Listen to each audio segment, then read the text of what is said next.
O Grêmio foi fundado em 1903 por Cândido Dias da Silva. Ele era apenas um comerciante que estava passando perto de um campo de futebol onde estava acontecendo uma partida. Ao passar pelo campo, a bola fura e os jogadores vão até Cândido para pedir uma bola emprestada. Cândido aceita emprestá-la e, em troca, os jogadores auxiliaram Cândido a criar seu próprio clube de futebol. E foi aí que, 8 dias depois, Cândido e mais 31 homens se juntaram em um restaurante em Porto Alegre e fundaram o Grêmio. Seu primeiro jogo foi no dia 6 de março de 1904, contra o Futebol Clube Porto Alegre, que por coincidência foi fundado no mesmo dia que o Grêmio. Seriam realizados 2 jogos entre as equipes, na mesma tarde, e o Grêmio venceu ambas as partidas por 1-0. Ainda em 1904, o Grêmio vence seu primeiro título, a taça Wonder Prize, em final vencida sobre o Futebol Clube Porto Alegre. Em 1909, houve o primeiro Grenal de toda a história, e se você assistiu ao meu vídeo da história do Inter, sabe da goleada histórica aplicada pelo Grêmio nesse jogo.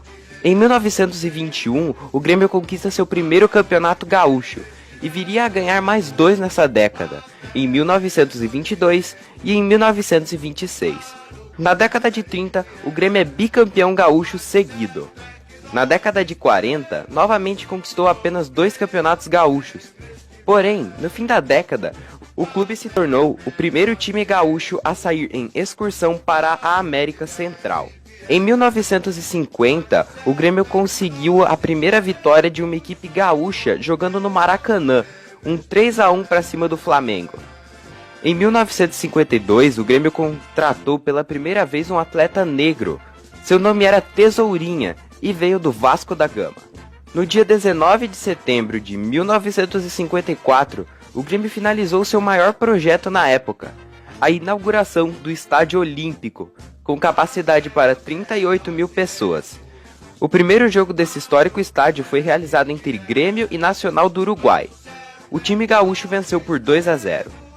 Nos anos seguintes, o Grêmio detonou a máquina do Internacional. De 13 campeonatos gaúchos disputados, o Grêmio venceu 12.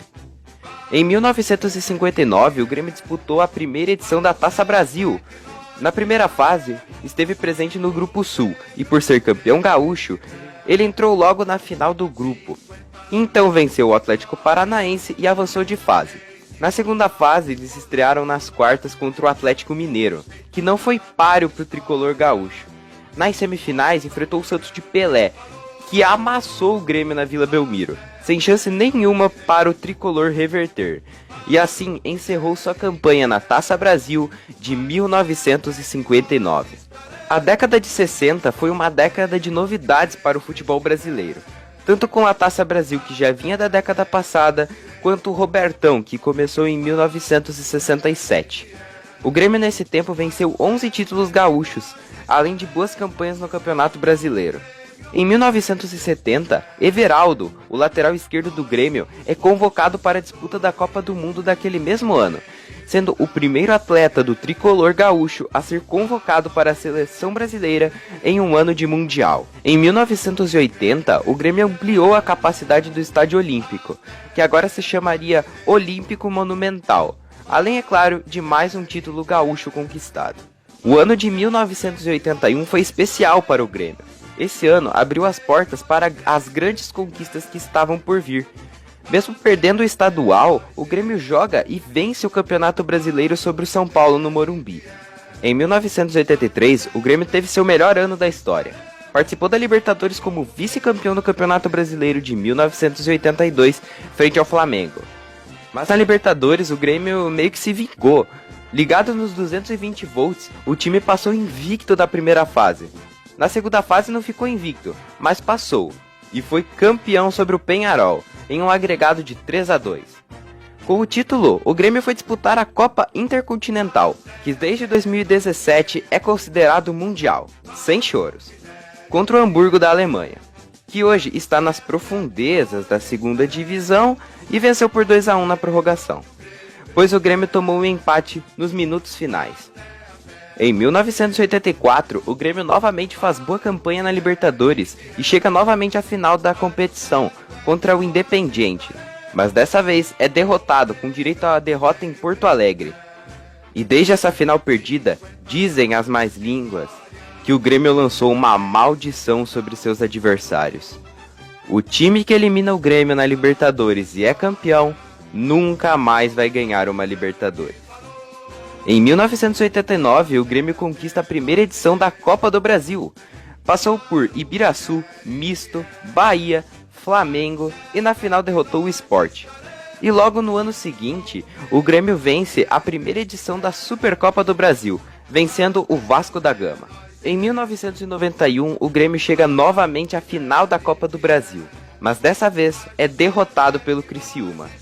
Esse ano também marcou o primeiro rebaixamento do Grêmio de toda a história, sendo o primeiro time brasileiro campeão mundial a cair. Na Série B, o Grêmio faz uma péssima campanha e acaba em nono. Porém, a CBF resolve mudar o regulamento da Série B, classificando 12 times para a primeira divisão. E assim o Grêmio retornava à elite do futebol brasileiro. Em 1993, o Grêmio já se recupera e volta à final da Copa do Brasil, e mais uma vez é derrotado. No ano seguinte, novamente alcança a final da Copa do Brasil, e dessa vez batem o Ceará por 1-0 e se sagra bicampeão da Copa do Brasil. E no ano seguinte, consegue um feito maior ainda, o bicampeonato da Taça Libertadores. Passou nas oitavas pelo Olímpia, nas quartas pelo Palmeiras, fazendo 5-0 e tomando 5-1. Nas semis derrotou o Emelec e na final o Atlético Nacional. Já no Mundial, acabou sendo vice para o Ajax. Os anos 90 ainda viriam com mais títulos importantes para o tricolor, como o bicampeonato brasileiro em 96 e o tricampeonato da Copa do Brasil em 97. Em 2000, o Grêmio faz uma parceria com a ISL, uma empresa suíça que bancaria contratações e pagaria os salários dos jogadores. Em 2001, veio o tetracampeonato da Copa do Brasil, vencendo na final o Corinthians por 5-3 no agregado.